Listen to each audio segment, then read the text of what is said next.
Sonia,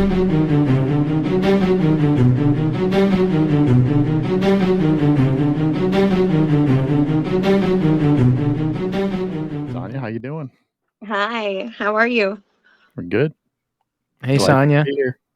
Can you hear me well? We can. Yep, Yeah. hear you good. Thanks for being here with us. Yeah, thanks for having me. No problem. Our pleasure. So we know that you're in East Tennessee, I am. and you had told us that you've had some kind of activity, a Bigfoot family going on near your property. Is that right? Yeah. Yeah, there's probably about 8 to 10 of them, maybe a little more than that. Wow. And I've lived out here all my life. There was a few years I lived in North Carolina, but I've lived out here all my life. So ever since I was about like 8 years old, I've known that they were here. But in the last like 5 years or so, I've developed like a really like stronger bond with them. Like I've really got to know them like I guess like individually almost, instead of just knowing that they were just, these things in the woods. So it's Have you been had interesting. have you had visuals with these creatures? Oh yeah. Yeah, many times. Wow. Yeah, and it's not like and I know it's almost like an everyday thing. Like I could go outside right now and go into the woods and they would be there. So it's not like it's just every now and then, or like it's just it's really more like when I go outside. Wow. We're pretty far back in the sticks. That's why I had you message me on Facebook and not on like my cell phone. That's why I was like, well, I don't have cell phone service out here. Even with the Wi-Fi calling, it doesn't work. So we're kind of back in here. Gotcha. So when did this? How old were you? How long ago did this all start with the Bigfoot family? Well, when I was about like I said, 7 or 8, I remember seeing one by the creek. Me and my sister saw it, and we went in. We told my mom. We were like, there's a hairy creature by the creek, and she's like, no, there's not. That's your imagination. Go back outside and play. So for a long time, I just thought like when you saw stuff in the woods like that, that's what imagination was. For a long time, like I didn't know that when you saw stuff like that, that wasn't like I don't know. I guess my mom had me convinced that we weren't really seeing those things. I mean, my sister would see them all the time, but we just thought that's just something that we made up, even though we were seeing it together. So until from the age of 8 till I was about 12. When I was 12, I was outside. I went outside to get something out of the truck.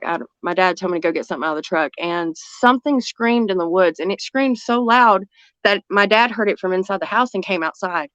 And he's like, "What was that?" And I was just frozen in fear. And I was like, "Well, I don't know what that was. I know what it was now, but one of the Sasquatches would sit outside of our house for hours, just all night long, and he did it all summer long. And he would sit out there for hours just screaming. Um, and and I don't know what it was. I don't know. My sister used to make a lot of animal impressions when we were younger, and we knew those things were out in the woods. And my sister would like holler at them. She would like belt out this like really like weird like scream, and I think she called one in, and I think that because that she would go out there and scream all the time, that they would scream back at her, and they would sit outside the house at night and scream back at us. And that was when I was like 12, and that we knew something was there. My dad knew something was there, and that's kind of like when it all started. um so since then, I know I've known they've been there. I've known they're out there. um but just like in the last 5 years, I've really got introduced to like the family. I've really got to know, like I said, I know them individually because I moved away for a few years, and then my dad got sick, and my dad passed away. So I kind of like I had like a few years where I didn't even go outside. I just kind of like but then I kind of I had something else happen. We knew the Sasquatches were out there, but like right after my dad passed away, I had a visit from what they call the Wampus cat out here. It's like a 6 foot tall cat-like creature that roams the woods out here, and it had visited me, and I had this encounter with it. I had a friend with me. We went out to feed the pigs one night, and it had been like chattering. The Wampus cat makes these whistles and these chatters. It's different than Bigfoot. Like the noises are just completely different. It sounds like two girls chattering or two girls talking back and forth to each other. It makes all kinds of noises, but like I heard these noises like all week long, and I kept hearing them. And one night, me and my friend went out to feed my pigs. We'd been gone all day, and it was like midnight, and it was like February. And we went out to feed the pigs, and when we did, we kept hearing the noises, and I was like, that's weird. Do you hear that? And she was like, yeah, I hear it. And when I was feeding the pig, I was like stirring the bucket, and I was like dumping the bucket in, and then you had to stir it a little more and keep dumping it. But she was standing behind me, and she had a good flashlight, and the thing was like making noises, what it sounded like on the other side of my pig pen. And she was scanning the wood line, and we were fine. Everything was cool. And then all of a sudden she turned the flashlight off and got behind me, and she was like, can we go in now? Are you ready to go in? Can we go in now? And I was like, yeah, hold on, I'm almost done. I was like, are you okay? She's like, I need to sit down. I was like, what's wrong? And she was like, and I was like, do you hear that? And that thing was, and the noises that was still making, it sounded like somebody like hollering at you. But like in like a tune or something. I don't know how to explain it. And she was like, yeah, I hear it. And I was like, let me see your flashlight. Cause she had the good flashlight and I had like a dim flashlight, and she like gave me the flashlight, and I turned around and I turned the flashlight on and scanned the wood lines, and the Wampus cat was sitting right there. And it was like, she was sitting on her butt, and she looked like one of those old Egyptian cats, like a hairless cat almost. Like her face looked like a hairless cat, but she had hair. She had like long brown hair on her head, but she had like just like almost like a female body, but it was covered in like a fine hair, like she was wearing a leotard. And she had two breasts, and it went down to she had a very dainty figure. Her legs were just like almost like human legs. Like I said, it looks like she was wearing a leotard, and it went down into like a human ankle, and then down into like a paw, like the end of the ball of her foot was still the same, but then the foot went into a paw. And she was sitting on her butt with her feet out towards me, just sitting on her butt, just sitting there. And I screamed. I was like, oh my God, what is, I actually said, what the F is that? But I was like, what is that? And and I was like, my friend, I turned to my friend, and I was like, do you see that? What is that? My friend wouldn't say nothing. And I was just like, I wasn't scared. I wasn't scared. I'd never seen that. Like I for a long time, I guess I didn't watch a lot of the cryptid shows. Like I knew there were cryptids out there, but I had a family of Bigfoots out here. I didn't need to watch the cryptid shows, but maybe I should have been watching those. Because I was just like, what is this thing? What is it? What? Oh my God. And I started freaking out because I was excited. And my friend won't say nothing. And I turned to her finally. I was like, do you see the thing? Do you see that? And she's like, yeah, I see it. And I said, what is it? Tell me, describe to me what you're seeing right now. And she was like, I can't. I was like, but you see it? And she's like, yeah, it's been standing there for about 10 minutes. And I was like, wait, what? She had seen it. She had seen it and just got freaked out and just turned the flashlight off and stood behind me and didn't say a word to me. And we're not friends anymore, but I don't think that had anything to do with the Wampus cat. But I was upset. Then I was like, what do you mean? It's been standing there? I was like, and I just stood there, and it sat there for another, like I have like 5 or 6 dogs. All my dogs were outside. My one dog was sitting beside the thing, and she was petting my dog. And I was like, she's petting our dog. She's petting my dog. And my friend was just like, I want to go in the house. I want to go in the house. I was like, well, go in the house. I was like, I'm not going to leave. I'm not going to move. This is a moment like, what is this thing? And at that moment, like at first I went, like I said, I wasn't really scared. I was curious, but then I was kind of like, it's in those months like February, the Sasquatches are mostly up in the mountains. Like during that time, they go up during colder months. So I knew they weren't around. And in that moment, I was like, oh my God, my Bigfoots aren't around. Like, I feel like they would protect me. I don't know why. I feel like they really would. But, but I stood up there. But then the longer I stood there, the less like scared I got, the less anxious I got about it. Like I was more curious because it was my dogs were up there and she didn't harm my dogs. If she had wanted to, any point in time that I had heard her all week long, she could have got me in the woods at any point when I was alone. So I know she didn't want to get me. Like it was wild. But after I saw the Wampus cat, like I got more back into myself because I read there's a lot of like whitewashed versions of what the Wampus cat is because the Cherokee have a lot of legends about it. So I went through the Cherokee and went and found, well, it took me like 2 days to process what I had seen. Actually, I didn't even think about like Googling cat-like creatures in Tennessee because that's what I did. Like, but it took me 2 days to process, my friend wouldn't talk about it at first. Like she was totally, I forget, I've seen Bigfoot and I've seen a lot of strange things, lights in the sky. I've seen some things. So I'm not like, traumatized when I see these things, but I forget that other people can become very traumatized, and I had traumatized my friend here. And so it took us a couple of days to get her to, like, I told my mom what I had seen, and I didn't tell anybody else.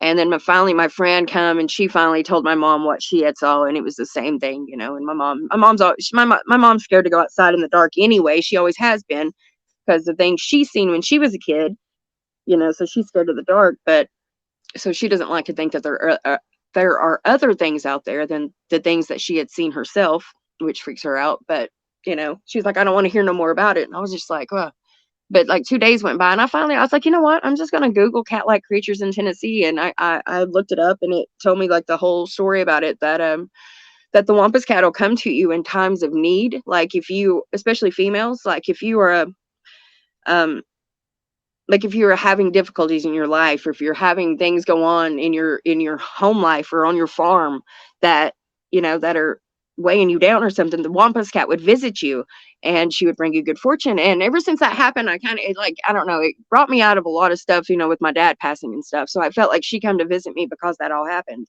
So, but I don't even know where I was going with that. But like, so I got back into sitting out in the woods a lot, you know, not only just to try to see her again, but like, but just to sit in the woods with, you know, with the Sasquatches again. And I've become really close to them in the last like 5 years since that's happened. And, you know, there's a lot of speculations as to how these creatures are, what these creatures are. You know, I think there's a portal out here at my place. I'm a psychic and a medium, so that helps. I can actually communicate with these things. Um, they like to call it mind speak, but I don't think that that is something that you would want to call that, because it's no different than, you know, telepathy, or, you know, being telepathic with something. And that's just, it's the same thing. So, but yeah.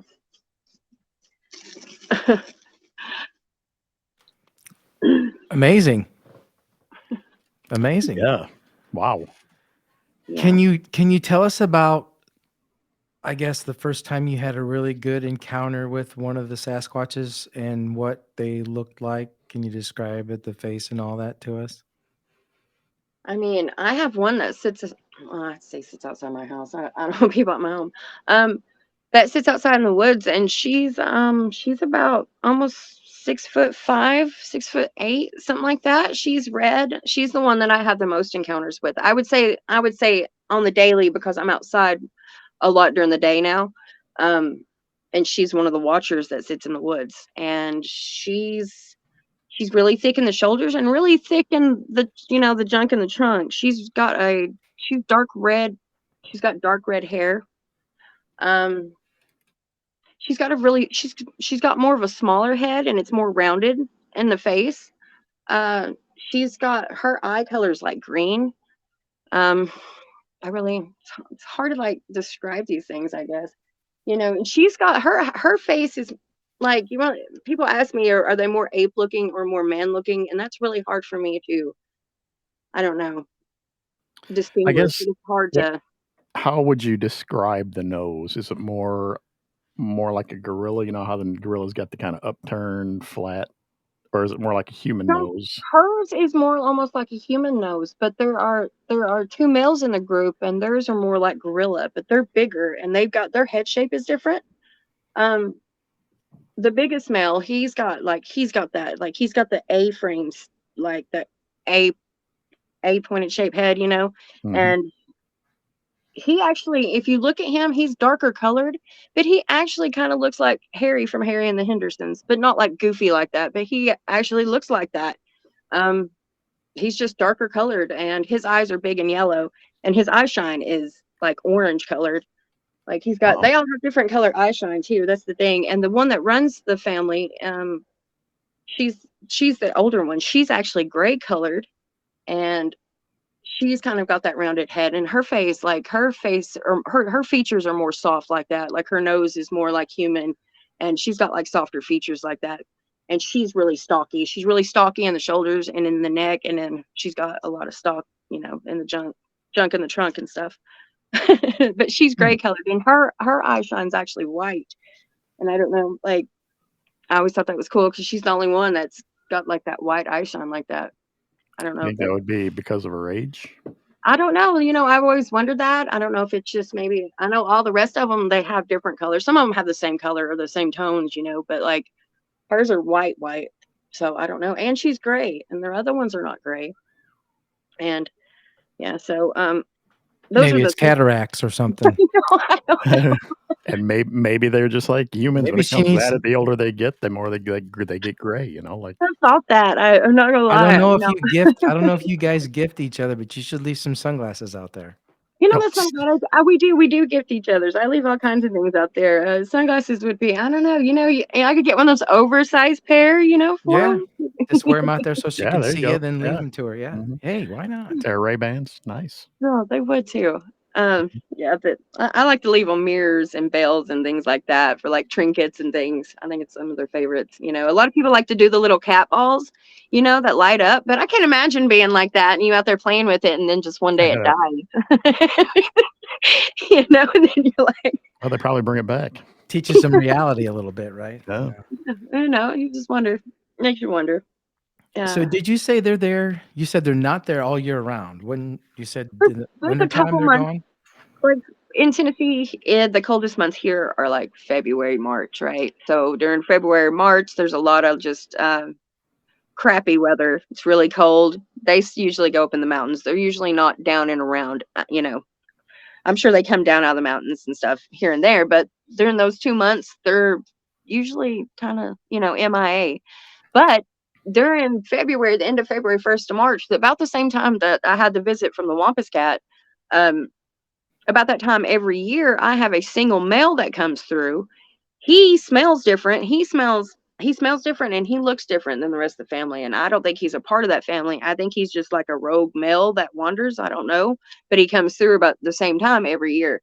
And he's like a green color. Like he's like a forest green, you know what I mean?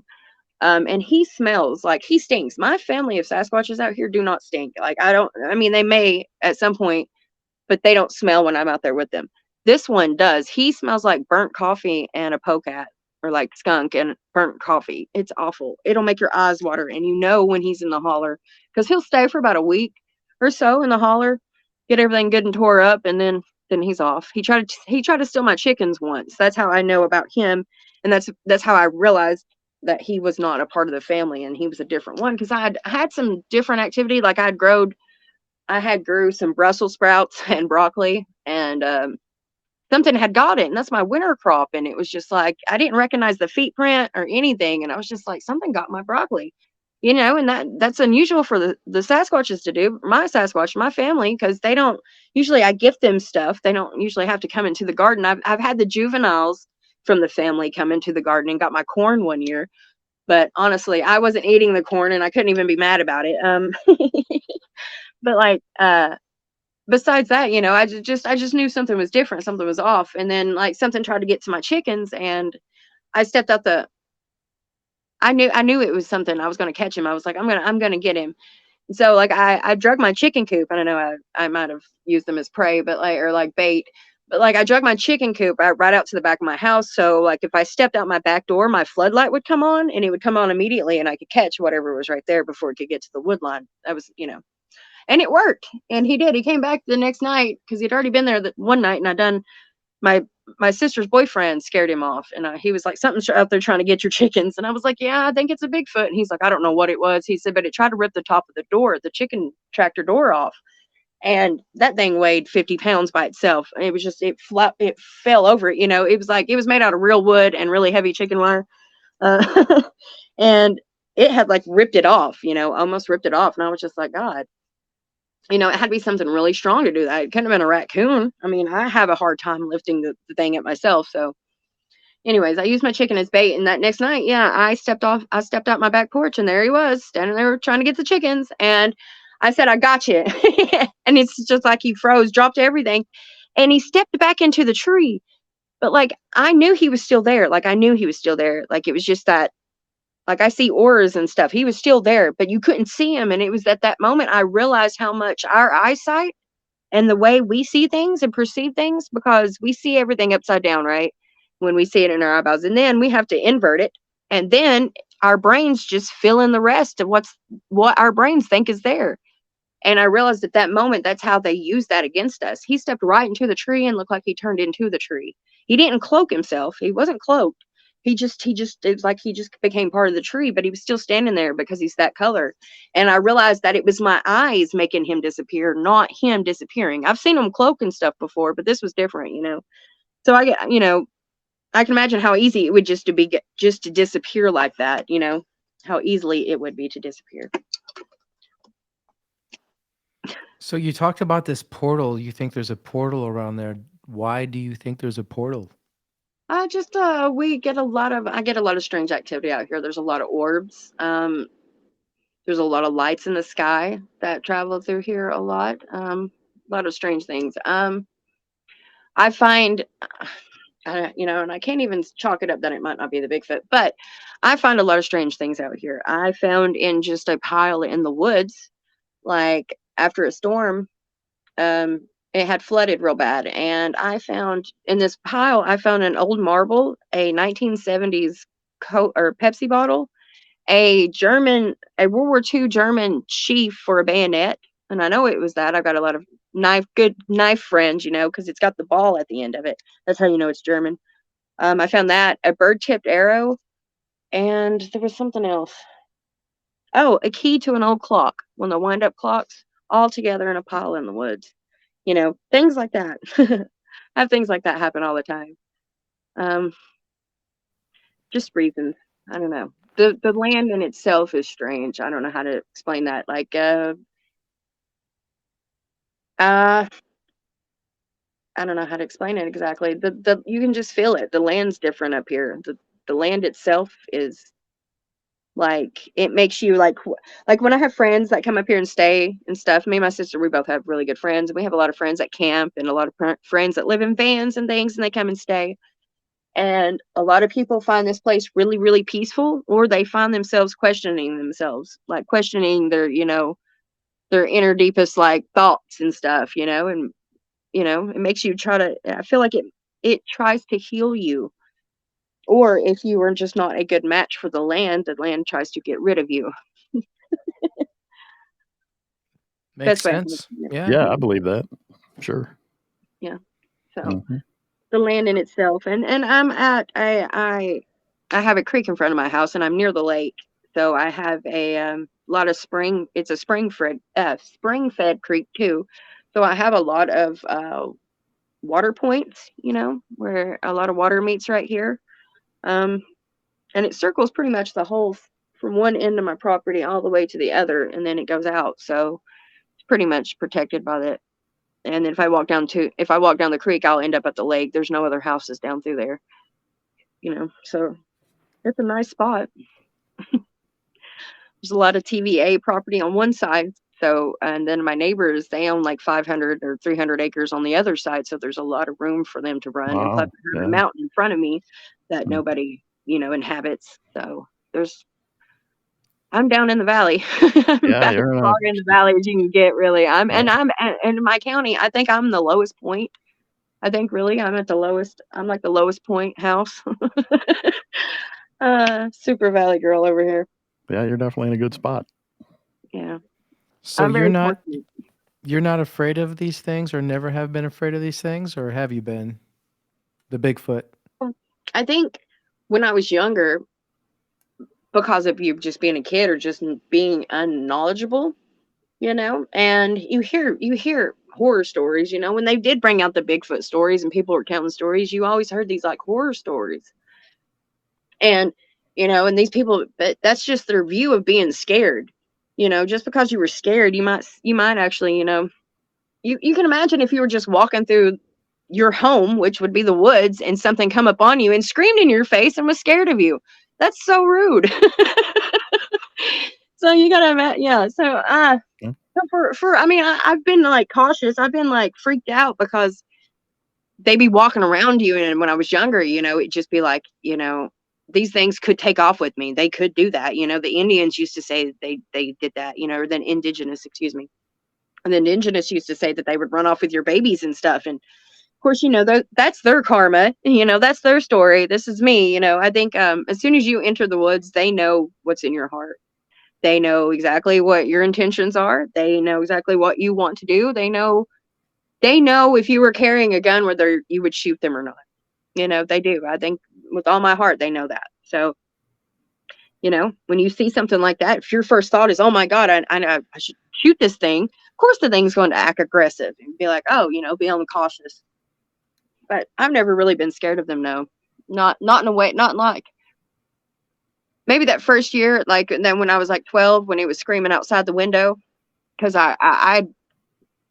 we I'd always knew about Bigfoot, and I always believed that he was out there because I'd seen him when I was little. But we had just recently watched the Boggy Creek Monster, and I don't know, and that one, I think it was either the first one or the second one where they caught one of the babies and they had it in the house, and that's why that the things were terrorizing this guy, because they thought that he had caught one of the babies, or he had caught one of the babies.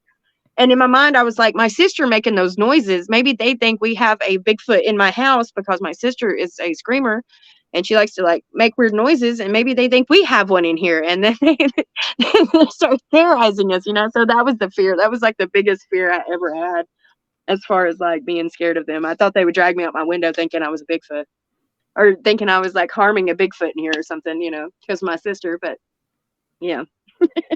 That's really cool that you're able to interact with a family of them. Yeah, it is.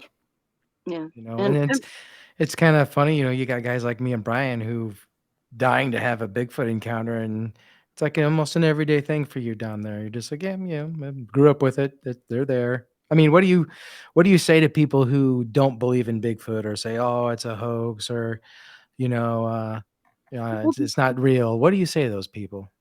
Well, I like to me, I'm like, I don't really care if people believe or not. Like I can say Bigfoot, and I can hear people, even my friends, I can hear their eyes roll, but like if Yeah, like I tell people, you really can't say that until you disprove it. I said you can come to my house and disprove it, and they won't do it.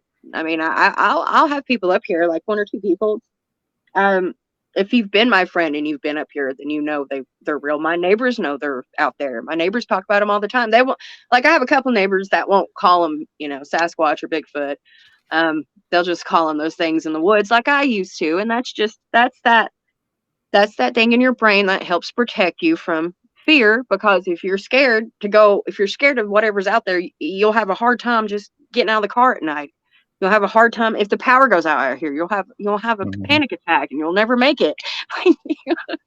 You have to really, you don't try to force things on people, because if they don't want to believe, that's okay. That keeps them out of the woods and keeps the Bigfoot's protected from people who don't want to believe. And then you have like other people who have been scared to death to tell their stories because they think they're crazy. And then I have a couple of friends who've messaged me. They're friends now, but they messaged me because I got out here, and we're in this energy shift in the world, right? So I feel like I could have told this story years ago. And when I was younger, when I was like in my teens or so, and that was like 15 years ago, I did reach out to the BFRO. Now, I wouldn't do that now, but I did back then, and they were so dismissive of people. They basically made you feel like you're an idiot. So when you get, when that happens, it kind of destroys a lot of stuff. There was a lot, and there's other stuff to that too. But so you don't really know who to tell. And it wasn't the right time. Like I even knew then, it was just like, I don't need to tell these people anything. I don't need to tell anybody anything because it's not the right time. And so for years, you've got, I tell friends and I tell people that I know, and I tell, here and there, I tell people, and people that come up here, they're always like, what is that? Because they'll be like, there's something in the woods. And I'm like, yeah, it's Bigfoot. And they're like, no, I'm serious. And I'm like, I am too. And people are like, okay. So like, I don't know. I trailed off. My brain went. That's all right. We can edit all this. No worries. Yeah, ADHD. All right. That'll make it sound good. Why don't you tell us about? You said there was some other creatures going on around there.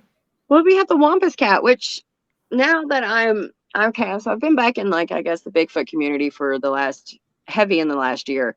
And I've talked to a lot of people, especially about the Dogman. And we call it the Wampus cat because if you saw this thing, you would think it looks like a lion or it looks like a cat. But I'm not sure that it might not be a female Dogman. Okay, Because so I talked to a lot of people. you're saying that could Wow. be that creature could be misinterpreted for one or the other, a Well, I've talked Dogman to or a Wampus cat. right because this like what we call it, the thing looked like a cat to me. But I've seen what I thought was a werewolf, years ago in the next county over.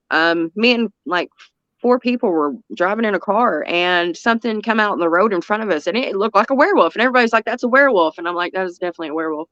Um, but it was definitely a male. I can tell you that much. It was male, and it stood up in front of us, and it was just like, "That's a werewolf. That's a male werewolf." And it took 2 steps out the road and was gone. And everybody's just like, "We got to get out of here." And of course, I was driving the car. I was like, "No, we're gonna sit here. Maybe it'll come back and I can see it again." But no, they didn't even want to talk about it. I had friends like for years. I still got a couple of them that still don't like to talk about it because it still bothers them because they were like, nobody believed me when I told them, and I was like, well, we believe you. We were there, does it matter if anybody else believes us? But like seeing it definitely looked more like a dog. It looked like a werewolf. It looked like a dogman. But then somebody told me that they have a family of dogman out on their property, and some of the dogmen look like lions, look like cats. And you know what I Hmm. mean? And I was like, oh, and they started telling me about it and telling me a lot of the traits that these other dogmen on their property that look different, like, they have like, different traits or whatever. And I was like, well, maybe that's what that is. Maybe they're just, a different breed of dogman. I don't know. It Could was just be. they had a lot of similarities when I talked to other people about it. Well, we've heard encounters where people have talked about some creatures with a lion type head. Hmm. We've had that, and we've also talked to people who've had dogman encounters where they say they look more like a, a bulldog, not really a bulldog head, kind of a mix between a bulldog head and maybe like a Doberman Pinscher head, kind of Yeah, hybrid kind like of one of thing. those So old. maybe the shape of like a lion, maybe in that aspect. Well, her with her head, she had pointy ears, long hair, big green eyes. Her snout, though, that's what was different. She looked like a Mancoon cat. You know how a Mancoon cat looks almost like human. Like, so she looked like a Hmm. Mancoon cat, but her nose was almost dog-like. So it reminded me. That's what it reminds me of. The Egyptian was that the Anubis. Egyptian god, yeah, Anubis. Like it kind of reminded me of that, but not as narrow and pointy. It was just just kind of like, if you think about it like that, looking like a dog, it almost looks like a lion. Because a lion snout and a dog snout like that, when it's big like that, they're similar. So it was like that. So, and she didn't have 6 legs or nothing like that. She had 2 arms, she had 2 legs, and she had a big fluffy tail that was the same color as her hair. Um, and like I said, and her eyes were green. I don't know if I said that, but she had big green eyes. She was a really beautiful creature. She was beautiful. I was fascinated. When I seen her, because I never heard of that before. Like I said, it took me 2 days to just Google cat-like creatures in Tennessee, and that's where I had found it. And there was a lot of people on there who described to a T the noises I was hearing and the things, and some people even described it to a T what I had seen. Um, and it made it real for me, you know what I mean? And I was like, wow. Now I know Bigfoot's out here, and the lights in the sky have always followed me. I've seen orbs. I can talk to ghosts. I was like, there's like an endless possibility of things that are out there. Yeah, you And said you saw a rake too. yes. Okay. So I thought I thought it was a chupacabra. Like, it was just hopeful. Like I don't know enough of my cryptids apparently. Yeah, I was in the car with the girl that saw the Wampus cat with me. I was with her mother in the car in the county next door. The same county that I saw the dog man. Um and we were just driving down an old back road, and it came out in front of us. It looked like a naked jackrabbit, like if you like a hairless jackrabbit walking on 2 feet. It was probably 2-3 feet tall at the most.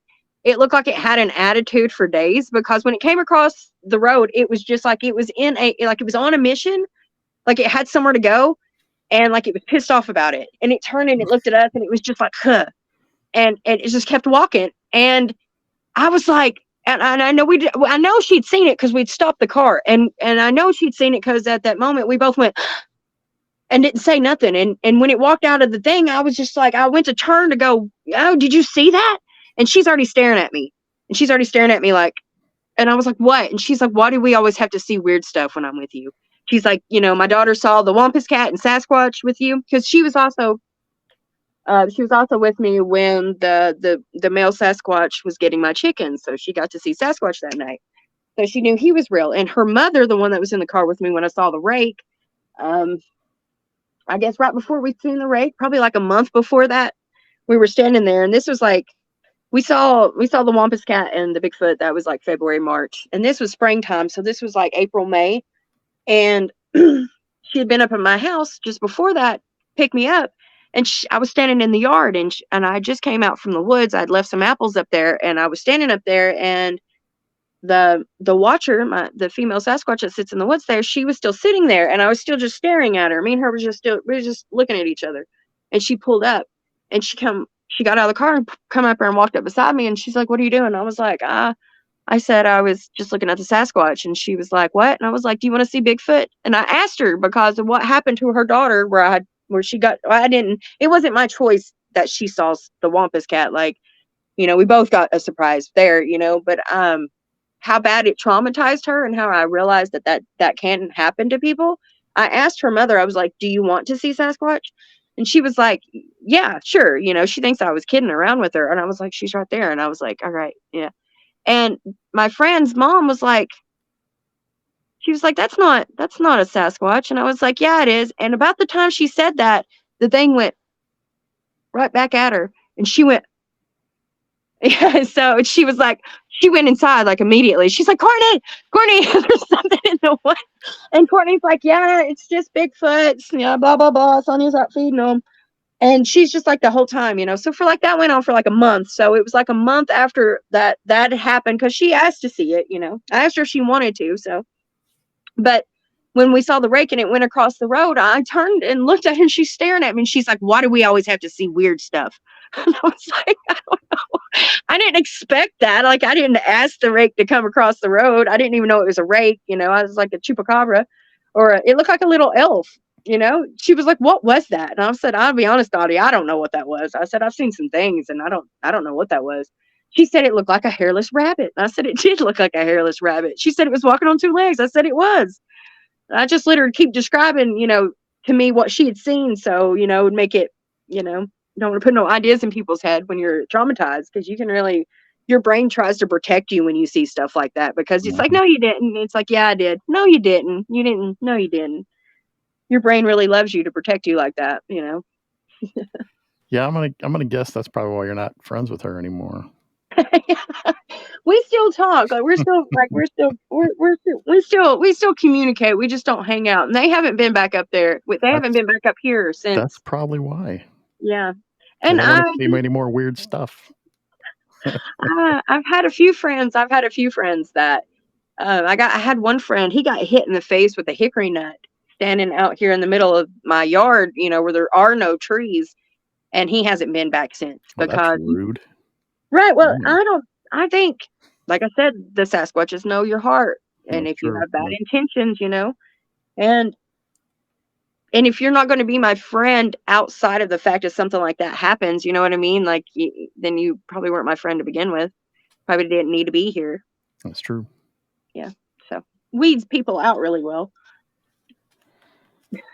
That's crazy. I mean, it's just like, it's so, Brian and I have had this conversation before where there's people like yourself who live around and have activity going on. And we've had a couple of people like that on the show, that it's just kind of a normal thing for you guys. And, you know, you don't care to report it. You don't need to report it. Yeah. What's the point, you know, other than, I mean, and if you did report, I mean, if they're just going to make a report, it ain't like I mean, do you guys want me to report every time I see one? I mean, is they're going to get really tired of it? It's going to get really. You can report it to us. That's fine. yeah. We love to hear it. It's like, well, I got so discouraged in the Bigfoot community, you know, with the BRFRO and the way they made people feel. And then before they even had the show, if you were a member of the BFRO, before they had the show, and you were just a member of, like, when we had web pages, you know, They used to offer people to go out on expeditions. Like you would pay them and they would take you to a Bigfoot and have an expedition. But then they created a show where they couldn't even find him. That didn't make that make sense to me. Yeah, we talked about that too ourselves. So. Yeah, no, see, I remember that. Like that was my first year. I was like 18, 19 when that happened. This has been like 17 years now. I'm 36 now. Um, they even came to Tennessee at one point, the show did, and these people around here told them the stories, and none of them, the ones that had actual, like they had farms and families where they had, like I do, because there's a couple of them. They're not just me out here. There's been a few people out here that, they have the traveling families or the families that come through every year or ones that just live out there. And none of those families who had those kind of reports made it on the show. You know what I mean? Not that it mattered, but why weren't they putting that on the show? They were just people who had been in Tennessee who had one walk out in front of them, or just, oh, it was late at night and there was one in my trash can. That's the people they put on there, Mm-hmm. Yeah, so they weren't really. Yeah, I get the people joking on finding Bigfoot thing. They never found anything. But I tell you what, that show really opened up a lot of people's eyes, I think, to the Bigfoot world and got people interested in it. We hear people just talk about it all the time. Yeah, I started watching Finding Bigfoot and da da da. That's true. Yeah. Yeah. But do you think there's any kind of what do they call it, the woo going on with Bigfoot, the magical stuff? Are they, the cloaking and do they Yeah, go in and out of portals? Where are I they do believe that. from? That's another reason I think I believe in the portals, because the way that, and it's not just the Sasquatch. When the Wampus cat was here, so 2 days after, like I said, after I'd looked it up on the internet and stuff, my brother-in-law showed up at my door because they lived next door. Me and my sister own this property, and she lives next door. And her boyfriend come up here and was like, "Hey, I think there's coon hunters in the woods." And I was like, "Why do you think that?" He was like, "Because I've been hearing stuff." And I said, "Whistling?" And he was like, "Yeah, how'd you know that?" And I was like, "Yeah, I got something to tell you." And he was just like, I told him what I thought I'd seen in the woods, and he just thought I was crazy. He's like, "Well, you want to go walk in the woods?" And I was like, "Yeah, yes, I do. Yes, I do. I'm not even scared." So this is 2 days after I'd seen the thing, I went right back in the woods. I was not scared. But I'm gonna tell you something. The way this thing moved around us was unlike anything I've ever seen. I've seen the Bigfoots move around us, right, and disappear. Like that one did. He kind of disappeared into the trees. I've seen them where they just completely disappear, where you don't hear any sound, where you don't hear anything at all. You don't even hear the birds anymore.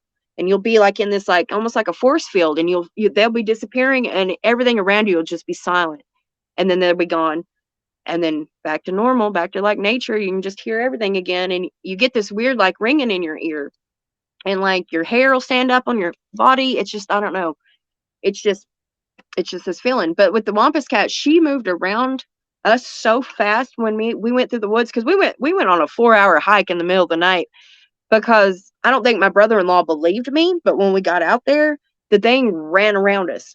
It would run around us so fast you could just see her tail, and you could feel the wind off of her. And we would stand back to back, with our flashlights like that, and she would come around us, and you could just barely catch her. No, she was there. We tried standing there with our flashlights off, and she'd still run around us, and you couldn't get an actual like visual on her, just a second, like a glance or whatever, and she'd run around you. And that's what she did to us in the woods the whole time we were out there. And she was making these noises that were, I mean, it was worse than 2 owls doing it. You know what I mean? It was scary, but like, I don't know. It was just weird. Like she was just messing with us. I think she was taunting my brother-in-law for not believing me. And to be honest, that's the way I felt about it, because he was just like, "I don't know what this is." I said, "I told you what it was, and you don't believe me." So she messed with us all the way through the woods. But the way she moved and the way it made you feel, I still got that same hum I get from the Bigfoots when they cloak, or when they just disappear. Because there's a difference. Like I think there's a difference when they move through portals and when they cloak. When they cloak, it's different. I really do. I believe that, and I'm not sure and a lot of people ask like why you only find one footprint here and there. Sometimes I think that they can use the energy in the energy in the woods, and I think they can open up their own portals in certain places. And when they do that, I think a lot of the time, like wherever they're standing, you get a really good deep impression on one foot when they go, because they kind of step into it. I know that sounds weird, but I don't know. Not really. No, that actually makes sense. Yeah. Yeah. I should probably write all this stuff down, and I talk to a lot of Yeah, you people and should. stuff, and like I don't know. I don't know. I think it also helps that you're you're a medium, that I think you're more in tune with nature, with the natural world, more so than the normal person.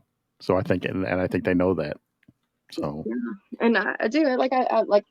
I do, and I, I like to sit outside. I like to just sit outside. I'll go in the middle of the night, and people think I'm crazy, especially now because we've had a lot of bear activity out here.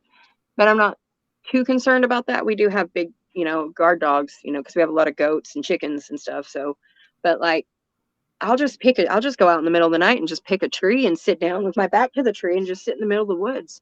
And that's how I think I grew the bond with the Sasquatches so fast, was doing that. And I mean, middle of the night, pitch black, don't have your flashlight on, don't have your phone with you, don't have a gun with you. People, they want to go on these expeditions and things, and they always want to take guns. And I understand that you need guns for other things other than the Bigfoot, right. but nothing's going to want to really reveal itself to you if because there's ways to chase off animals, bigger animals than having to shoot it. You always just take mace with you, but I don't know. But again, they know your heart, they know your intentions. You know what I mean? Yeah, I believe that. Well, Yeah. it definitely sounds like you're in a hot spot of all kinds of different things going on there, Sonia. I mean, Yeah, no kidding. what else are you gonna see, you think? What else is gonna reveal itself over there, Yeah, that's the thing. Like I said, I've seen all kinds of things I couldn't explain, like orbs and things. That like you see wisp out here a lot. Took me a long time to like differ between like wisp and eye shine, because the way they illuminate their eyes and the different things. But then again, it could be them moving really fast through something with their eye shine on. I don't know. Like, I don't know. I've seen some things I couldn't explain. I've seen some things in the sky I couldn't explain. I don't know. You never know.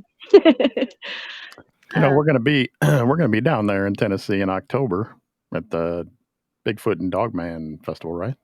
Yeah. Right. Yeah. Well, holler at me, So, yeah, you should come see us. What Yeah, town that is would that be in? I awesome. can't remember where that's at. Some lodge there. Some lodge down there, yeah. I don't remember right offhand. Yeah, one of y'all could send it to me in a Facebook or something. We can definitely keep in touch. And and I know I had a lot of people, and there's been a lot of people that are big researchers that go out every weekend, that still have never had like an actual visual, face to face with one. And I do, like, there's those people, I'm like, God. And there's certain people like their heart's in the right place for it, and they deserve to see that. And I think a lot of times a lot of people go in teams and stuff, and that's not where it's at. That's a lot of times, but if it's like 3 or 4 people, you don't need to go and, we could go on a walk about just like 3 of us, and it'd be good. Yeah, that'd be nice. We can do that.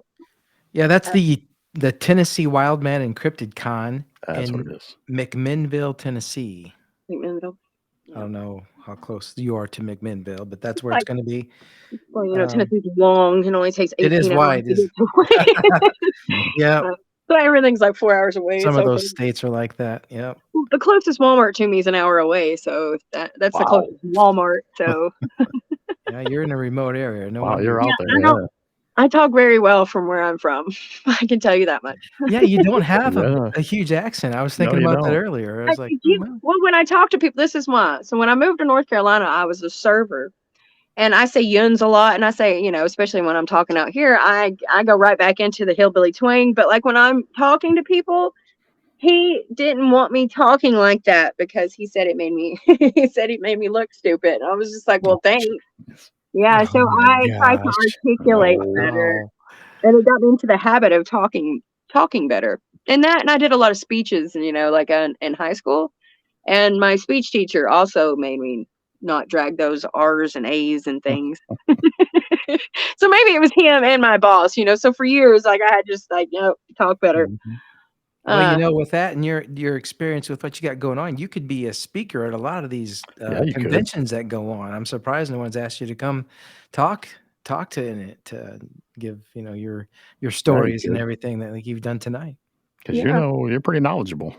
Yeah, I've done a couple podcasts with a couple different people. Just here and there, and I've met some really cool people from doing those things. I think I was on a podcast like not too long ago, though. Like every week we were doing a show on Wednesday, but then like I had an event, and I was like, I'm going to be gone a week. And he was like, well, you can't do the show no more. You got to choose. And I was like, well, bye.